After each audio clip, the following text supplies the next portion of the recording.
right, here we go. Chicago Bears versus Green Bay Packers in Week 2 at Lambeau Field. What is going on, y'all? Faiz Sports Talk back at it with another video talking, of course, some NFL here to talk about the Chicago Bears and talking about their matchup in Week 2 against the Packers.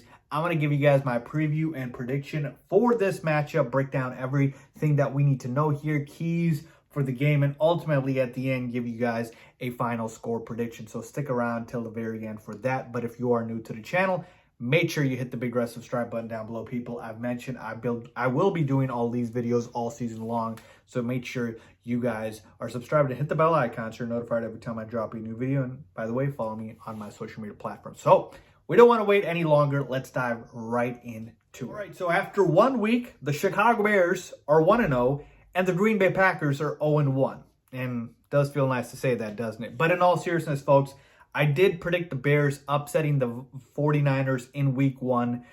So I'm glad that they were able to get that done. Not trying to obviously give myself too much credit here, but did see an upset brewing there. And then I predicted the Vikings would straight up beat the Packers in Week 1. And I just thought the talent the Vikings have, they were going to overmatch the Packers, and they did, and it wasn't even close. They lost that game 23-7. So I'd like to think I got a pretty good read on these teams in Week 1, and so hopefully that'll help me into my Week 2 prediction for this matchup because, of course, it's the Bears versus the Packers. So let's start with the numbers first, okay? So the Packers, they're favored over the Bears by 10 points, okay? Actually got bet up to 9.5 or down to 9.5, but it's been hovering around that number. Okay, 10 points, 9.5 points. Why is that important? Why do I always bring up the spread? Because this is the Vegas betting total odds, if you will, or I should say the spread. The over-under, by the way, is 43. I'll talk about that in just a second here. But it's important because, to me, this says that Vegas believes that Week 1 was a bit of a fluke for these teams. They don't think the Packers are that bad, and they don't think the Bears are that good. And so they're basically saying, look, the Packers will bounce back, and the Bears will regress.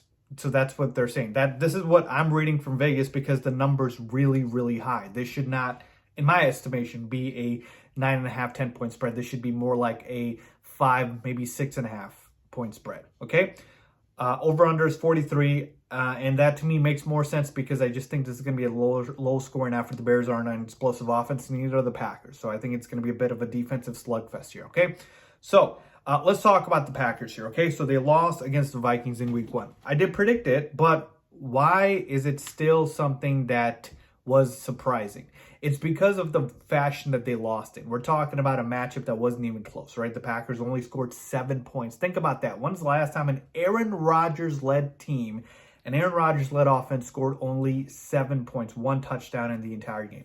Hard to believe, right? Well, last year, Week 1, the Packers also lost to the Saints, and they only scored 3 points. So think about that, folks. The Packers only put up 3 points last year in Week 1, and then they went on to become the number 1 seed in the NFC, and Aaron Rodgers won back-to-back MVPs. All right, the point I'm trying to make to you guys here is we cannot overreact to Week 1, at least not just yet, okay? We have to see how this Packers team really is. 1 week is just not enough of a sample size for us to make any sort of conclusion that this Packers team just isn't very good. So just want to point that out. So also another thing too is last year, every time the Packers would lose, they would always bounce back the next game. So when they lost to the Saints 38-3 in Week 1, they bounced back against the Lions, beat them 35-17. When they lost to the Vikings in Week 11, they beat the Rams the next week. And the Rams are a pretty formidable opponent. They went on to win the Super Bowl, of course, in Week 12. They beat them in Week 12, excuse me. So just want to point that out here, okay? I love how the Bears played in Week 1 and won that game, but we can't take this Packers team lightly in the sense of, oh, they're not the same Packers team because they don't have Devontae Adams and that offense is just not good anymore. Like, we can't do that based off of 1 week, okay? Couple other numbers here for you, okay? It's not going to be fun, but we got to talk about the reality here, okay? We've lost our last 6 games to the Green Bay Packers, all right? Last 6 games. We all know about Aaron Rodgers saying that he owns us. Well, last 6 games, can't say much about that, all right? We haven't beaten them since 2018. Yes, that was the last time we beat the Green Bay Packers. It's been 4 long years, okay? And that was at home.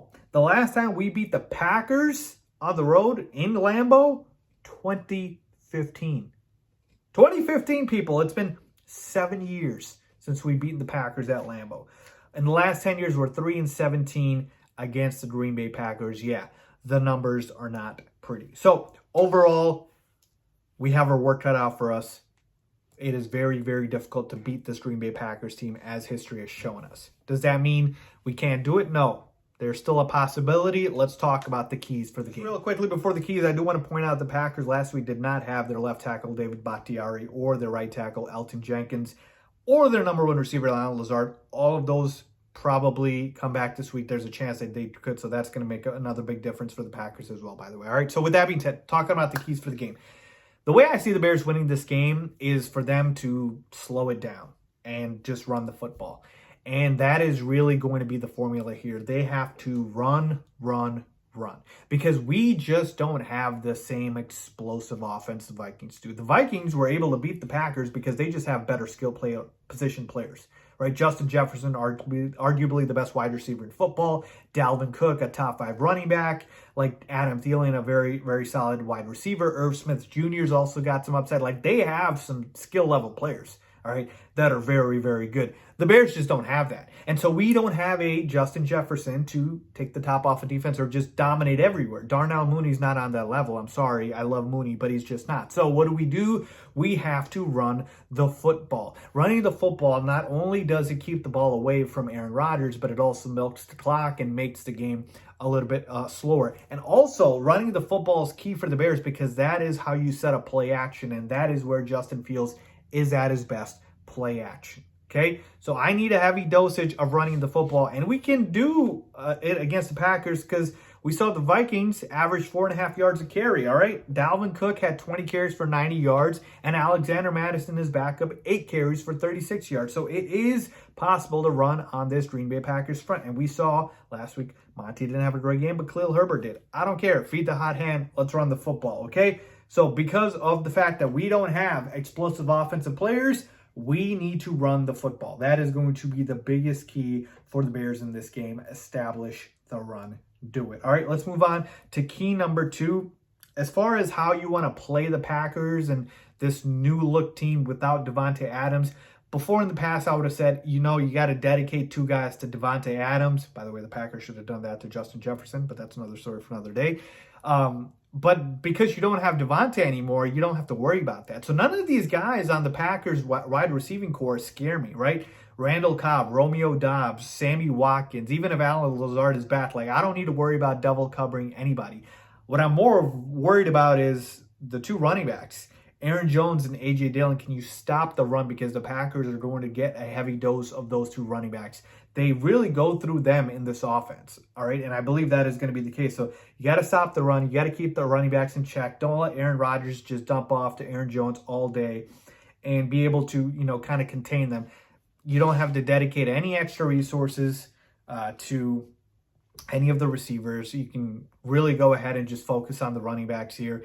And that's really it. And so when we're talking about the defense, also the other side taking advantage of the fact that the Packers, they played the soft zone against Justin Jefferson. He ripped them up. And, their head coach after Matt LaFleur basically said, we're a zone team. We're going to keep playing zone. Like he basically just doubled down. Instead of them covering and shadowing Justin Jefferson with Jair Alexander, they went ahead and just stuck with their game plan. Well, if that's going to be the case, let's go ahead and get Darnell Mooney in these soft zone coverages where he's wide open. Same thing with Cole Kmet, who didn't have a catch last week. I want to get Cole Kmet involved. So when you are throwing the football and passing the football, let's go ahead and exploit this soft zone defense that the Packers played last week. And they said they're gonna keep playing. So let's see if that's the case. But yeah, overall, run the football, defensively focus on the running backs, and don't let them, get off here. And then finally, you got to be able to be a mistake-free football team. You can't turn the football over. Justin Fields had an interception last game. You can't be doing that.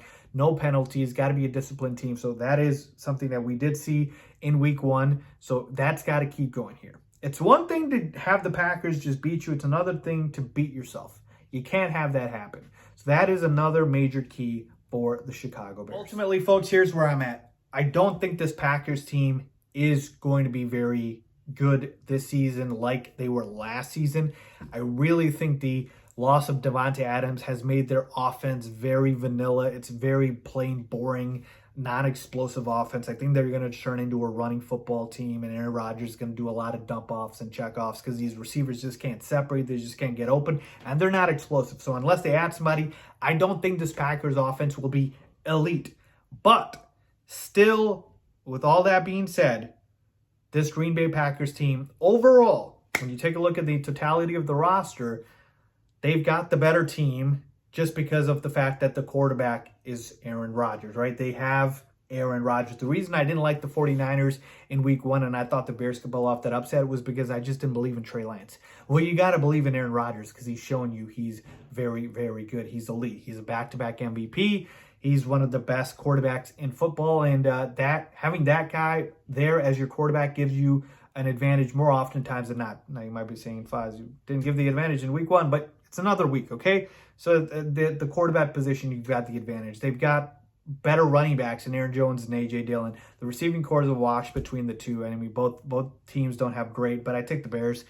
Tight end, same thing. Tunyon versus Komet, kind of a wash, but I take Bears. Offensive line, the Packers have a better offensive line. The defense, the Packers arguably could have the better defense, but I would take the Bears in that aspect. Overall, what I'm trying to tell you is when I'm looking to pick this game, right down the middle, the main difference to me is number 12, Aaron Rodgers. So I have to go ahead and take the Packers here in a slight victory. I'll take the Bears and the points here, plus 10 all day. Take that. I'm telling you right now, just lock it in, or even 9.5, because I just think that's too many points.